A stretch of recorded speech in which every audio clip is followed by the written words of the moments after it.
नमस्कार सभी प्यारे साथियों को, आप सभी का स्वागत है अपने YouTube channel target classes UP पर। कैसे हैं आप सब? उम्मीद है सभी लोग अच्छे से पढ़ाई कर रहे होंगे और सभी की अच्छी तैयारी चल रही होगी। आप सभी को पता है आपका जो एग्जाम है, उत्तर प्रदेश पुलिस का जो एग्जाम है, लगातार लेट हो रहा है, जिसके कोई अभी डेट भी नहीं पता चल रही है। पर कोई बात नहीं है, आपका काम है पढ़ना और हमारा काम है पढ़ाना। हम सब लोग मन से पढ़ेंगे, पूरी ताकत के साथ पढ़ेंगे। आज नहीं कल एग्जाम तो होना एकदम सुनिश्चित ही है। ठीक है, तो आप सभी को पता है कि हम लोग यूपी स्पेशल की जो सीरीज पढ़ रहे थे, उस सीरीज का आज हम लोग एक महत्वपूर्ण टॉपिक लेकर आए हैं, उत्तर प्रदेश के प्रमुख लोक नृत्य। ठीक है, तो आइए हम लोग स्टार्ट करते हैं। आज उत्तर प्रदेश के जितने भी लोक नृत्य हैं आज इस क्लास में सारे कवर किए जाएंगे। ठीक है, और शुरुआत करते हैं हम लोग। ठीक है, सबसे पहले आप लोगों को हेडिंग दिखाई दे रही है उत्तर प्रदेश के जो है लोक नृत्य, और लोक नृत्यों में हमको पढ़ना है पूर्वांचल के लोक नृत्य और अवध के लोक नृत्य। ये आपको दिखाई दे रहे होंगे, और अवध के लोक नृत्य है। और सबसे पहले जो लोक नृत्य आता है आपका जोगिनी। ये एक जोगिनी लोक नृत्य होता है। यह कब गाया जाता है, कब ये डांस किया जाता है, तो इसे याद रखना है। यह रामनवमी के अवसर पर जो है पुरुष होते हैं वो महिला के वेशभूषा में डांस करते हैं। ये चीज आप लोगों को याद रखना है। आज से पूछा जाएगा कि जो जोगिनी नृत्य होता है ये कब होता है, तो रामनवमी आप सभी को पता होना चाहिए, रामनवमी को होता है। और रामनवमी के अवसर पर जो पुरुष लोग होते हैं वो महिलाओं का वेशभूषा यानी साड़ी वाड़ी पहन के डांस करते हैं, महिलाओं की एक्टिंग करने का काम करते हैं जोगिनी नृत्य में। ठीक है, और जोगिनी से आपको तो पता ही होना चाहिए, महिलाओं से रिलेटेड नाम है। तो ये पुरुष जो है जोगिनी बन के यहाँ पे डांस करते हैं, इसे याद रखना है। अगला है एक ब्रज क्षेत्र का लोक नृत्य है। ब्रज आप सभी को पता है भगवान कृष्ण से संबंधित ये क्षेत्र हुआ करता था। तो यहाँ पर एक जो डांस होता है उसका नाम है चरकुला। ठीक है, जो ब्रज डांस है इसका नाम क्या हुआ करता था, एक वहां पे डांस होता है ब्रज क्षेत्र में, चरकुला। यह ब्रज क्षेत्र में किया जाता है, सबसे पहले आपको ये याद होना चाहिए। हाँ, और 108 दोने, ठीक है, दोनों को सर पे रख कर किया जाता था। ये कह सकते हैं दोनों, या मटकी भी बोल सकते हैं इसके। ठीक है, इसे मटकी भी बोल सकते हैं। जो दोना है इसे मटकी भी कहते हैं।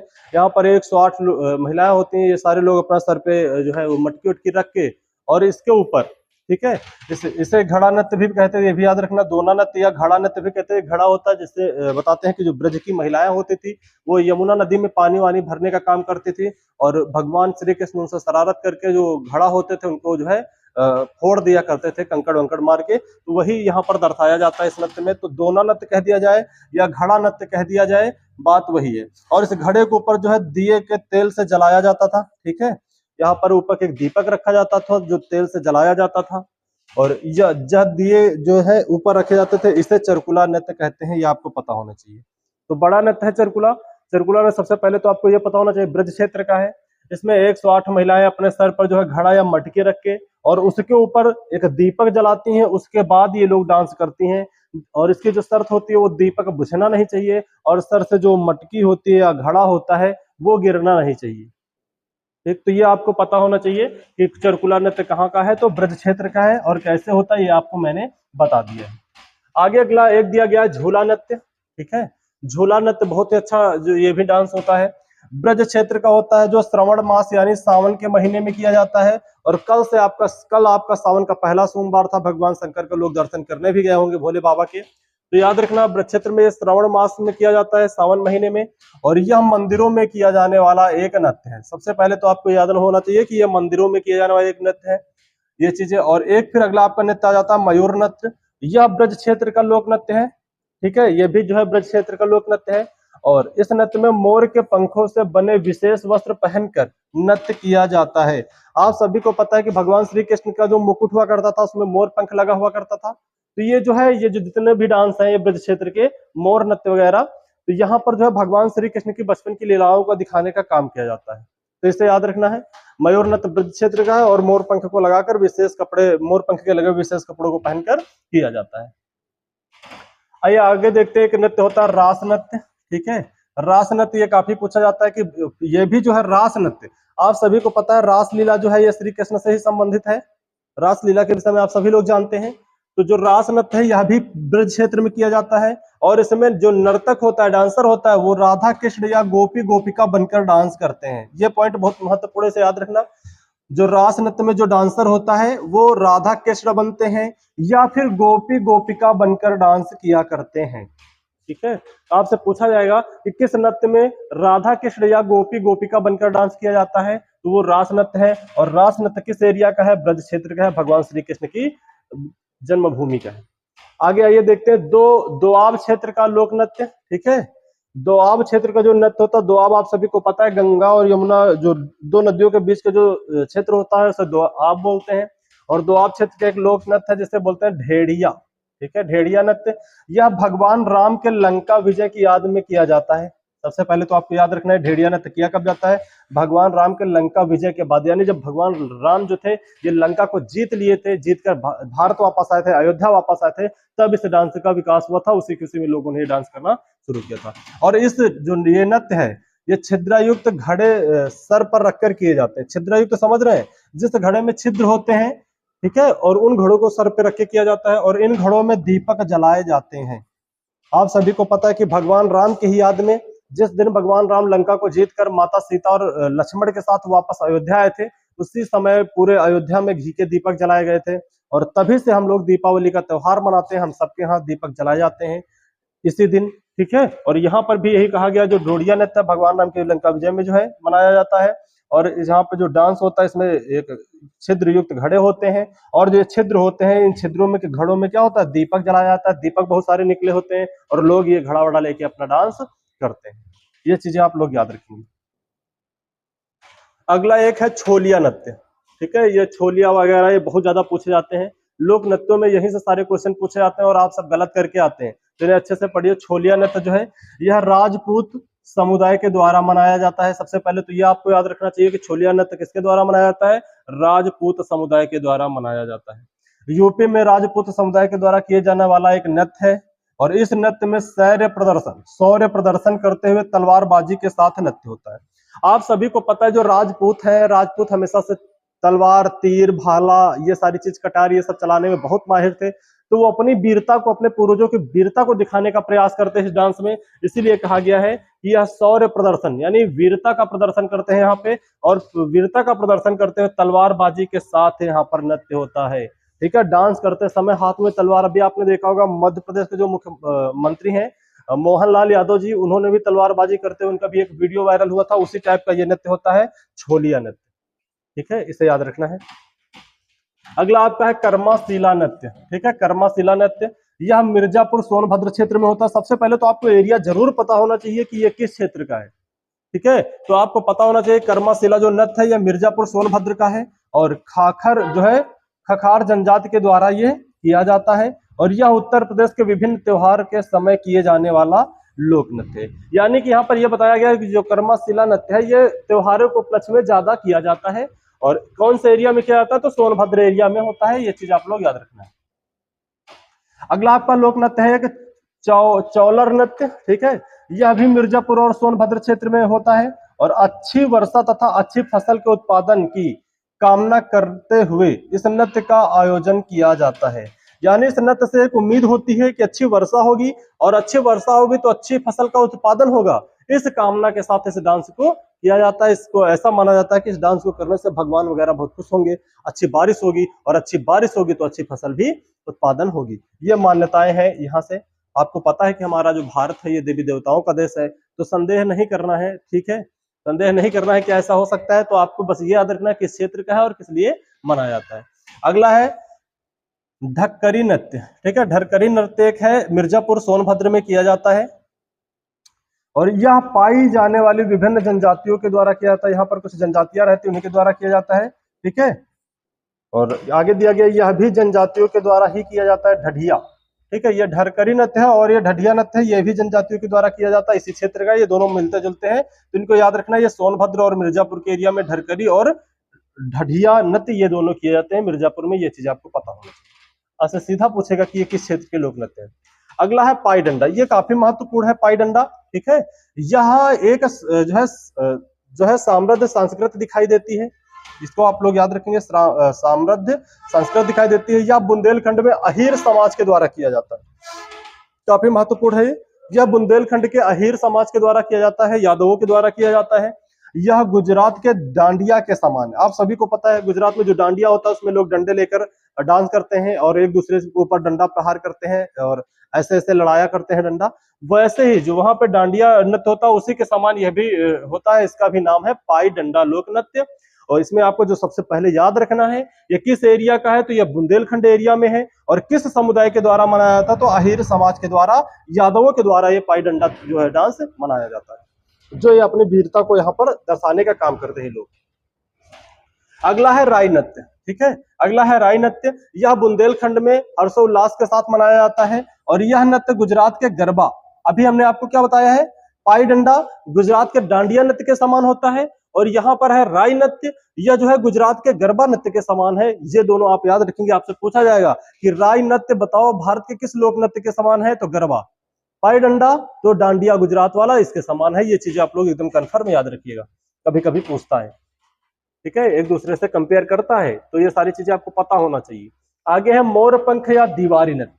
ठीक है, मोरपंख और दीवारी नृत्य। और मोरपंख से तो आपको पहले ही याद आ जाना चाहिए। ठीक है, गाय तथा उसके वंश की रक्षा के लिए इस नृत्य की शुरुआत हुई थी। ठीक है, आप सभी को पता है मोरपंख और मोरपंख का मुकुट लगा के भगवान श्री कृष्ण गायों को चराने जाया करते थे यमुना नदी के किनारे, और गायों की रक्षा किया करते थे। तो वही बात यहाँ पर उन्हीं को दर्शाया जा रहा है कि गाय तथा उनके वंश की, गौवंश जो होता है, उनकी रक्षा के लिए यह नृत्य की शुरुआत हुई थी। और बुंदेलखंड क्षेत्र में मुख्य रूप से चित्रकूट में भी किया जाता है। ठीक है, तो ये बुंदेलखंड में भी होता है और मुख्य रूप से ये चित्रकूट में भी देखने को मिलता है। यह नृत्य गौवंश के संरक्षण के लिए किया जाता है दिवाली के अवसर पर। यह भी आपको होना चाहिए कि ये जो नृत्य है मोरपंख या दीवारी नृत्य है, यह कब किया जाता है, तो यह दीपावली के जो है अवसर पर किया जाता है। किस लिए किया जाता है, तो गौवंश और गाय और गौवंश की रक्षा के लिए किया जाता है। ठीक है, ये चीजें आप लोग एकदम जो है देख के रखिएगा। अगला देखिए, धुरिया नृत्य होता है एक, धुरिया नृत्य। ठीक है, यह भी बुंदेलखंड क्षेत्र में होता है और प्रजापति समुदाय के द्वारा किए जाने वाला नृत्य है। ठीक है, धुरिया या इसको धोबिया नृत्य भी बोल सकते हैं। ठीक है, इसे ये भी याद रखना है, धुरिया या इसे धोबिया नृत्य भी बोल सकते हैं। ठीक है, ये एक समुदाय होता है, अब प्रजापति समुदाय इनके द्वारा किया जाता है। और इसमें पुरुष जो होता है वह स्त्री की वेशभूषा में डांस करता है। ठीक है, आप सभी को पता रहे प्रजापति जो होते हैं, आज तो ठीक है, अब ये काम शायद बंद हो चुका है, ज्यादातर ना मात्र का शायद कहीं कहीं देखने को मिलता है। एक जो प्रजापति समाज होता है, जिसको यूपी में ज्यादातर धोबी समुदाय के नाम से जाना जाता है, ये लोग कपड़े उपड़े धुलने का काम करते थे। ये उन्हीं लोगों का लोक नृत्य वही लोग मनाते हैं। और यहाँ पर एक पुरुष होता है, और पुरुष महिलाओं के वेशभूषा यानी कपड़े पहन के, साड़ी वाड़ी पहन के, पूरा श्रृंगार करके, मेकअप करने के बाद बढ़िया सा ठुमका लगाने का काम करता है। इसी को बोला जाता है धुरिया या धोबिया नृत्य के नाम से जाना जाता है। एरिया जरूर याद रखना है, बुंदेलखंड एरिया का ये डांस है, एरिया नहीं भूलना है, सबसे ज्यादा एरिया ही पूछा जाता है। आगे है देवी नृत्य। ठीक है, अगला दिया गया है देवी नृत्य। और जो देवी नृत्य है यह बुंदेलखंड क्षेत्र में किया जाता है। सबसे पहले तो आपको याद रखना चाहिए कि बुंदेलखंड के नृत्य चल रहे हैं। और यह एक नर्तक देवी का रूप बनकर, ठीक है, यहाँ पर कोई एक व्यक्ति होता है या कोई महिला होती है जो एक देवी का रूप बनकर खड़ा होता है। ठीक है, या खड़ी होती है, ये भी कह सकते, खड़ा होता है या होती है। अगर पुरुष है तो खड़ा होता है, महिला है तो यहाँ पे खड़ी हो जाती है देवी बन के। ठीक है, और तथा सभी अन्य अन्य नर्तक जो उसके साथ में अन्य डांस करने वाले होते हैं, उसके सामने नृत्य किया करते हैं। ये तो आपके एरिया में भी हुआ होगा, देखे होंगे, एक अपना माता जी बन के, क्या बोलते हैं उसको, हाँ, त्रिशूल, त्रिशूल लेके, और ऐसे बढ़िया सा अच्छे से खड़ी हो जाती हैं त्रिशूल लेके, माता का भी मुकुट उकुट लगा के, और 4, 6, 10 लोग होते हैं जो अगल बगल डांस करने का काम करते हैं। ये वही नृत्य। ठीक है, तो ये देवी नृत्य है, बुंदेलखंड क्षेत्र में किया जाता है। एक नर्तक देवी के रूप में बन के खड़ा होता है और अन्य सभी उसके आमने सामने डांस किया करते थे। अच्छा, ये जो देवी डांस होता है, ये माना जाता है कि जो बुंदेलखंड एरिया है ये वीरों की भूमि है। यहीं से बुंदेलखंड एरिया से ही जो है यहाँ पे महोबा आपको पड़ता है, और महोबा से आल्हा उदल नाम के 2 जो है सेनापति हुए हैं, जो परमाल के सेनापति हुआ करते थे। चाहे वो पृथ्वीराज चौहान हो, चाहे दिल्ली से, वो कन्नौज से चाहे जयचंद और उनके लड़के जैसे लाखन हुआ करते थे, शेरशाह से मलखान हुआ करते थे। ये सारे लोग जब युद्ध करते थे तो बताते हैं युद्ध से पहले माता जी को मनाते थे। वहां पे एक बुंदेलखंड एरिया में एक शारदा माता जी का मंदिर है, जो बहुत ही ज्यादा मतलब पूजनीय मंदिर रहा है बुंदेलखंड के राजाओं का। सारे बुंदेलखंड के राजा यहाँ पर पूजा करने जाते थे, और देवी माँ का आशीर्वाद लेकर ही युद्ध ये लोग करते थे। तो ये लोग देवी जी को मनाने के लिए, पहले जैसे लोग वहां पे जाते थे देवी माँ को मनाने के लिए, ये लोग वहां पर अपना पूजा करते थे, डांस करते थे, और उसके बाद देवी माँ प्रसन्न होती थी। माता जी का आशीर्वाद लेने के बाद ये लोग रण क्षेत्र में जाते थे और विजय होकर आते थे। इसीलिए जो है ये विजय के लिए यहाँ पर एक देवी नृत्य होता है, और बुंदेलखंड एरिया का है। और क्या है इसकी विशेषता, ये सारी चीजें आप लोग देख लीजिए।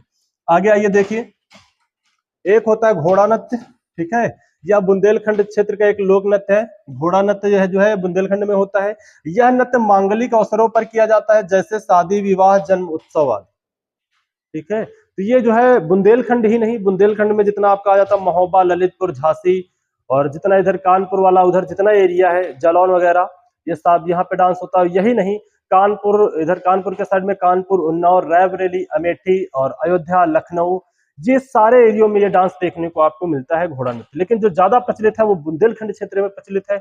आज भी आप लोग देखे होंगे, आप लोगों के एरिया में जब शादी विवाह होता है तो वहां पे लोग घोड़े वोड़े ले जाने का काम करते हैं और घोड़ा अपना डांस दिखाता है। अगवानी के समय, जिस समय बारात होती है, लोग डांस करते हैं तो वहीं पर घोड़ा भी डांस करने का काम करता है। और ये शुभ अवसर, मांगलिक अवसरों पर जाते हैं।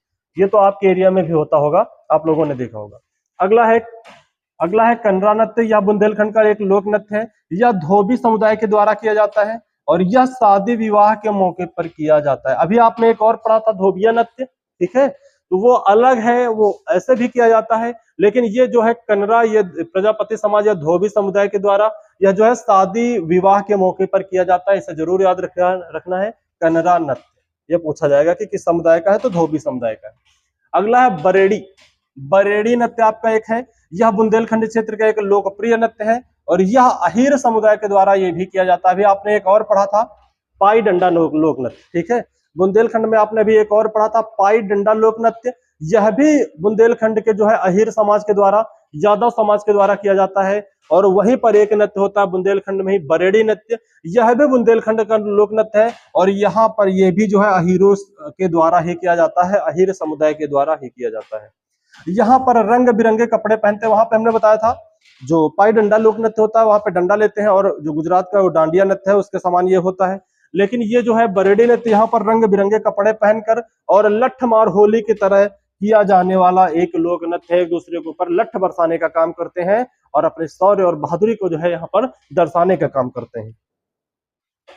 अगला दिया गया है सौरा या सायरा या सैरा बोलते हैं, ठीक है, सौरा, सायरा या सैरा नृत्य के नाम से जाना जाता है। तीनों एक ही चीज है, चाहे सौरा दे दे, चाहे सायरा दे दे या सैरा, कुछ भी दे दे, ये तीनों बात एक ही है। और यह बुंदेलखंड क्षेत्र में किया जाता है, ठीक है। और यह जो है बरसात के मौसम में किया जाता है। सबसे बड़ी बात है, सैरा डांस जो होता है यह बरसात के मौसम में किया जाता है। और सैरा से आपको पता होना चाहिए, सैरा, पवारा, ये सारे शब्द जो है वीर रस के शब्द हैं।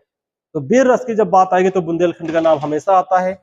फिर आगे दिया गया, यह नृत्य युवा लड़के लड़कियों के द्वारा डंडे के साथ किया जाता है, ठीक है, नौजवान, तुम जैसे नौजवान, यंग, इनके द्वारा ये डांस किया जाता है और डंडे के साथ में, लाठी डंडे के साथ में किया जाता है, ठीक है। और यह 3 जिलों में विशेष रूप से किया जाता है, झांसी, हमीरपुर और ललितपुर। तो इसे याद रखना है, सौरा या सैरा जो डांस है बुंदेलखंड का है, या बरसात के मौसम में होता है। और यह नृत्य युवा लड़कों और लड़कियों के द्वारा डंडे के साथ किया जाता है और 3 जिलों में ज्यादा विशेषकर फेमस है, झांसी, हमीरपुर और ललितपुर। ये चीजें आप लोग याद रखना है। अगला आपका है कार्तिक नृत्य, ठीक है, यह भी बुंदेलखंड में किया जाता है, कार्तिक नृत्य। और यह नृत्य जो है कृष्णा तथा गोपियों से संबंध को दर्शाता है। कार्तिक जो नृत्य है यह यानी कृष्ण और उनकी जो साथ में गोपिकाएं रहती थी उनके बाल लीलाओं को दर्शाने का काम करता है। अगला है ख्याला नृत्य।